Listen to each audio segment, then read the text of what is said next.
السلام عليكم ورحمة الله وبركاته. أهلا بكم، معكم يوسف محمد. مباراة الأهلي وإنتر ميامي في افتتاحية كأس العالم.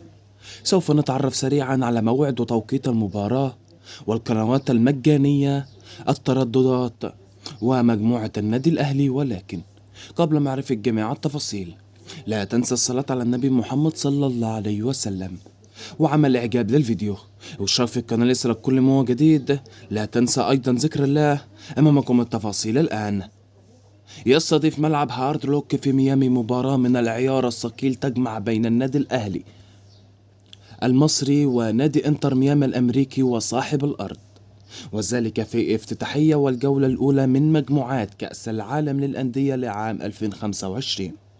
وقع النادي الأهلي في المجموعة الأولى مع انتر ميامي وبالميراس وبورتو. النادي الأهلي من هذه البطولة يريد أولا الصعود إلى الأدوار الإقصائية وتحقيق ميدالية غير البرونزية، فالله موفق النادي الأهلي في هذه البطولة بإذن الله تعالى.